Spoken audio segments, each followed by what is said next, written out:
نحمدہ ونصلی علی رسولہ الکریم اما بعد۔ وظائف ٹیوب کے پیارے سامعین و ناظرین، السلام علیکم ورحمۃ اللہ وبرکاتہ۔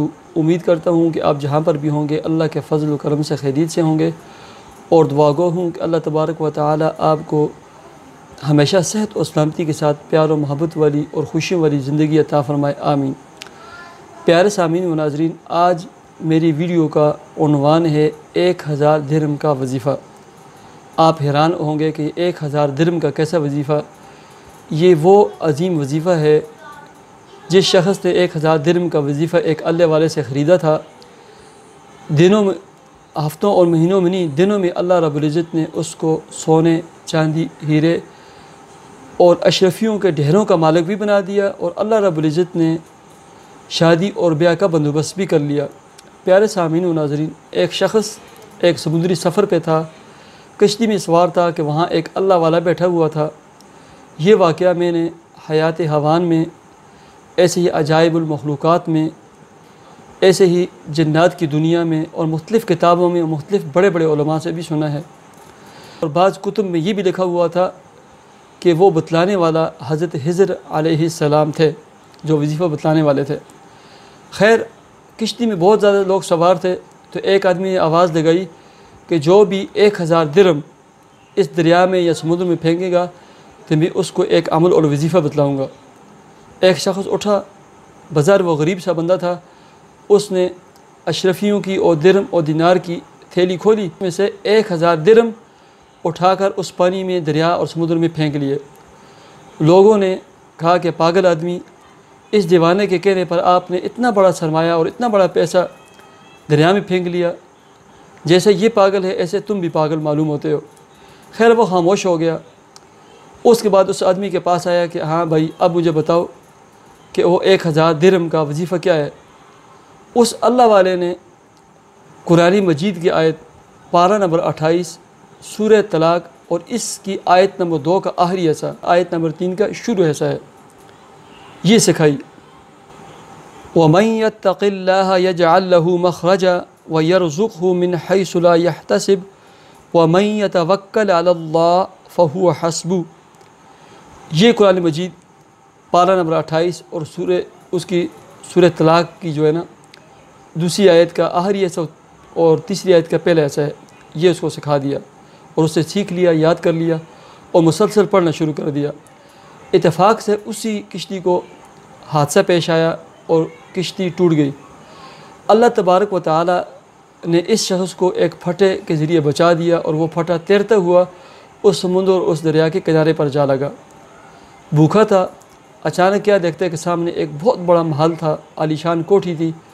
اس میں چلا گیا کہ چلو کچھ کھانے پینے کی چیز مل جائے گی، بھوک پیاس مٹ جائے گی۔ وہاں داخل ہوا، دیکھا کہ وہاں صرف ایک خوبصورت ترین لڑکی موجود ہے، اس کے علاوہ وہاں کوئی بھی موجود نہیں۔ اس لڑکی نے جیسے اس بندے کو دیکھا تو وہ حیران ہو گئی، چونکہ اس نے کافی عرصے کے بعد انسانی ذات کو دیکھا تھا، انسان کو دیکھا تھا، پریشان ہو گئی۔ اس بندے نے پوچھا کہ اے اللہ کی بندی، مجھے دیکھ کر آپ حیران بھی ہو گئی ہو اور پریشان بھی ہوگی، کیا مسئلہ ہے؟ تو اس لڑکی نے جواب دیا کہ اللہ کے بندے، میں بصرہ کی رہنے والی ہوں، وہاں سے مجھے ایک بہت بڑے شیطان اور دیو ہیکل چیز اٹھا کر یہاں لے آیا ہے، اور میرے ساتھ وہ جمع کے علاوہ ہر کچھ کرتا ہے، صرف جمع نہیں کرتا، باقی سب کچھ وہ میرے ساتھ کرتا ہے، اور میں اسی قید میں ہوں۔ ابھی وہ آنے والا ہے اور وہ آئے گا تو آپ کو مار دے گا، اور حیران اس وجہ سے ہوں کہ آپ کیسے یہاں آ گئے، اور کافی عرصے کے بعد میں نے انسانی ذات کو دیکھا ہے۔ خیر، اتنے میں ایک طوفان اور ایک آندھی آئی، تو اس لڑکی نے کہا کہ وہ بدذات آ گیا، آپ چھپ جائیں۔ چند سیکنڈ میں وہ دیو اور شیطانی جو چیز تھی وہ اس بندے کے سامنے آ کر کھڑی ہو گئی، اور اونچی آواز میں گرجنے لگا کہ تم کون ہو جو میرے محل میں آنے والے ہو اور اس لڑکی کے پاس آنے والے ہو؟ آگے سے اس شخص نے قرآن مجید کی وہی آیت وَمَن يَتَّقِ اللَّهَ پڑھنے شروع کر دی، اور مسلسل پڑھنے شروع کر دی۔ جیسے اس نے پڑھنا شروع کی تو وہ دیو ہیکل جو چیز تھی وہ آہستہ آہستہ کمزور پڑتی گئی، پڑھتے کمزور ہوتے ہوتے وہ بالکل خاک اور مٹی بن گئی، اور وہ چیز مر گئی۔ اس لڑکی نے بھی اور اس شخص نے بھی اللہ کا شکر ادا کیا۔ تو جاتے ہوئے اس لڑکی نے کہا چلو ایسے کرتے ہیں، اب اپنے شہر بصرہ چلتے ہیں، لیکن یہاں کتنا سونا چاندی ہیرے جواہرات موجود ہیں، آپ جتنے بھی اٹھا سکتے ہیں یہ اٹھا لیں۔ اس آدمی نے ہیرے جواہرات، سونا چاندی، بہت سارے تھیلے بھرے، کپڑے بھرے، جو کچھ بھی اس کے پاس تھا وہ بھرا اور وہاں سے اٹھایا اور اسی دریا اور سمندر کے کنارے پہنچ گئے۔ اللہ کا کرنا ایسا ہوا کہ دور سے ایک جہاز گزر رہا تھا، انہوں نے اپنا کپڑا لہلایا، وہ جہاز قریب آیا، پوچھنے پر معلوم ہوا کہ وہ جہاز والے بصرہ جا رہے ہیں۔ انہوں نے کہا کہ ہم نے بھی بصرہ جانا ہے۔ بصرہ پہنچنے کے بعد اس بندے نے اس لڑکی کو حفاظت کے ساتھ ان کے گھر میں پہنچایا۔ اس کے والدین نے دیکھا، رشتہ داروں نے دیکھا، بہن بھائیوں نے دیکھا، بڑے خوش ہوئے، پورا واقعہ سنا۔ اس کے بعد اس کے والدین نے کہا کہ دیکھو بھائی، آپ کتنے نیک آدمی معلوم ہوتے ہیں کہ آپ نے خیریت کے ساتھ اور حفاظت کرتے ہوئے ہماری بیٹی کو ہمارے گھر تک پہنچایا ہے، لیکن کافی عرصے تک آپ اس کے پاس رہے ہیں، اکیلے آپ دونوں رہے ہیں۔ ہمارا ارادہ بنتا ہے، ہماری دلی خواہش ہے، ہم نے مشورہ کیا ہے کہ اس لڑکی کا نکاح ہم آپ کے ساتھ کروا دیتے ہیں۔